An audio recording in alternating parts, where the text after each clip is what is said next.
In this video, I'll be showing you Power Automate configuration value and how to get it from the Maker portal. Now, to start with, I'm in make.powerautomate.com. But before than that, let me take you to the experience of Maker portal in Power Apps. So this is make.powerapps.com. Now, what I'm going to do over here is if I want to see various session related details, I'll click on settings, and then if I click on session details, I'll be able to see some information like the key value pair, like the timestamp, session ID, tenant ID, object ID, build name, org ID, unique name, instance URL, and there are like some limited set of information from a Power Apps perspective. If I go to Power Automate and if I click on settings over here, I don't see that options listed, right? So I cannot technically extract the session details information. Now, for that and for something more, if you press Ctrl Alt A on your keyboard, so I'm just pressing Ctrl Alt A, you'll be presented with a new tab. Okay, so let me close this again and show it to you. So you are in the Maker portal or Power Automate, you press Ctrl Alt A new tab opens up, and then you will be presented with a set of JSON value. Now there are a whole bunch of information which we are gonna evaluate. So it's a long list. Okay, and why this is useful, I'm gonna explain you in the video as well. Now, what I'm going to do, in order to read this JSON, I'll just first copy this, and I have this tool called as JSON Grid Desktop. So I'm going to paste the code over here. Now, let me show you the JSON. So over here, this is the JSON. And now if I click over here, it will show you in a nice structured way. So first evaluate this component. So browser URL. So this is the URL for Power Automate. So this refers to the default environment because when I took that when I open Power Automate, it was the default environment. But if you go into some different environment, then you will see a different URL. Then there's a diagnostics ID. Sometimes this is useful for troubleshooting purposes. Then we have something in make config object, session object, environment, user info, user feature, user preference, entitlement, user service plan, settings, feature flag. And then you get the timestamp and the user agent from which you have extracted this particular configuration value. Now this from here you get the environment name as well. So this is that environment name, default hyphen some GUID. Okay, let's go into make config. So here if I navigate to make config, I'll be presented with Azure AD client ID, the location in which the Power Automate is hosted, region, geo, the public path, graph endpoint, portal version endpoint, build commit ID, branch, and so on and so forth. So that's for make config. That's the make a portal config. Then the current session, remember, which I showed you from a Power Apps perspective. Now you can get some information on the session, like the session ID, whether the user is authenticated, whether the user is consented, is disallowed from internal plans, is a guest user. So you get some basic information. Now, from an environment perspective, you'll be able to see which environment are you currently referring to. That's a default one, whether it's a default, is pay as you go enabled. So you get this critical information from a licensing perspective. What is the SKU, what is the location, and then if you go beyond that, you will be able to see features. So within an environment, which features are enabled. So is open API enabled? Yes, it is true. Protection status, key managed by Microsoft. So you get this XRM instance API URL and the XRM instance URL as well. Then going back to user info. So user info will give you the identity provider URL, unique ID, PUID, tenant ID. From a feature perspective, you get to see enable open API connection and then what are the different enabled features. Now see this list. This is huge. So enabled features. So if I click over here, I'll be able to see a whole bunch of features which are enabled. So as you see, allow connector management policy and the specific to a country. So there's a whole bunch of lists. Then we have allow AI builder, allow connector management, allow identity, and it's a huge list. I think there's like 800 items or so. Right. So just collapse this and now expand the user preferences. So what are the user preferences set? So use beta features. So I've set it as false. Then entitlements. And then we have user service plan. So entitlement does not have anything in user service plans. Now these are some of the critical information which you can find in user service plan, because this is all related to the licensing.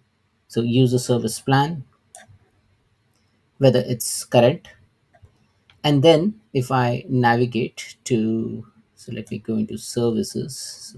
So in user service plan, if I go into the properties, I can actually see some items, right?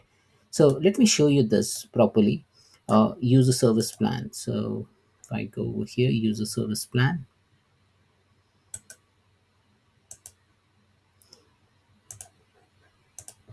Yeah. So let me highlight this and show it to you.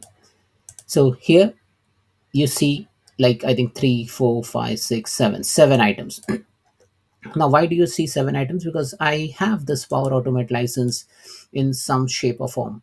So if I go into the Power Automate uh, licensing settings, so if I go into the licenses, view of my licenses, I can see that I've got Power Automate license from Power Automate Premium, from Free, from CCI Bots, Office 365, Power Apps per user plan. So I get this Power Automate license from other applications as well.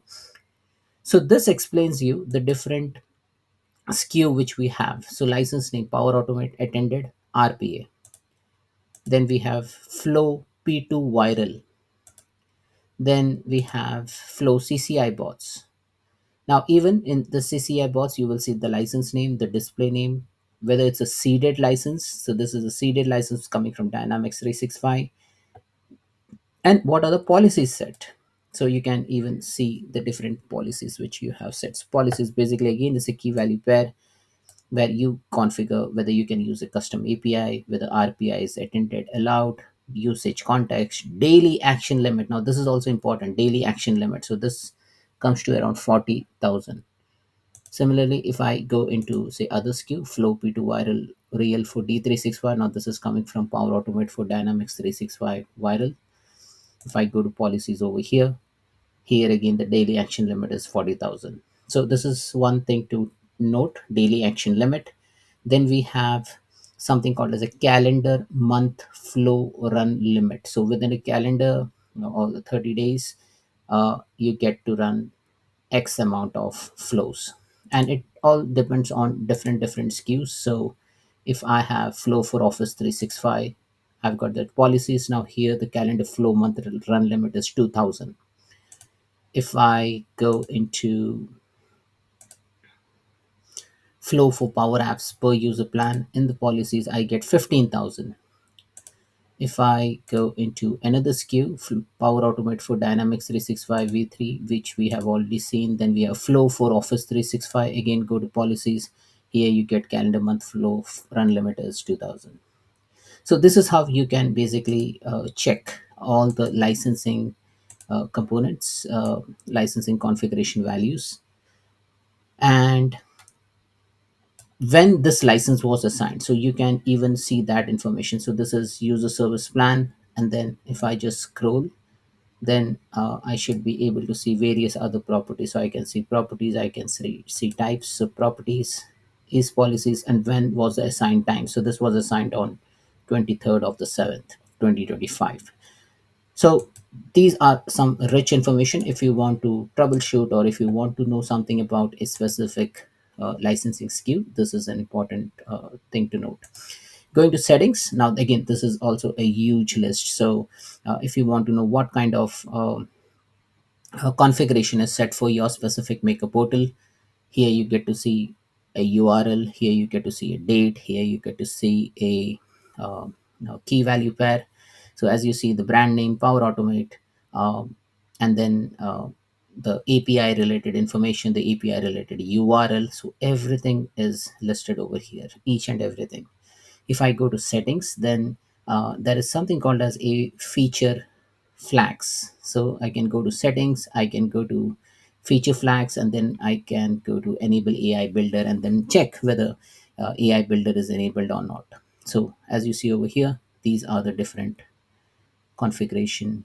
So Power Apps portal URL, Power Apps auth resources, hosted RP product ID, user plans QID, more information related to RPA, related to functions. Then there are other things which I have honestly not used. That even it has a Power BI portal URL configuration as well. So those all things like Go mapping, make a shell, business process creation, large pooling interval. So all this information are currently available. Now, if I go to settings and then go to feature flags, now here I can exactly see what all features are enabled. So if you see enable AI builder, it is true. Enable admin block trial dialog, enable B2B login, so enable retry on get run. So all this information, if I want to check, I can go ahead and check from this particular configuration. So remember how we did that? We went into the maker portal, and then from here we don't have an option to view the session details, and that's why we cannot directly see in a nicely formatted way. So for that, what we did, we just press Ctrl Alt A on the keyboard, and then we got that complete JSON list. So that's it, folks. This is all about getting the configuration value from the maker portal in Microsoft Power Automate. Thanks for watching.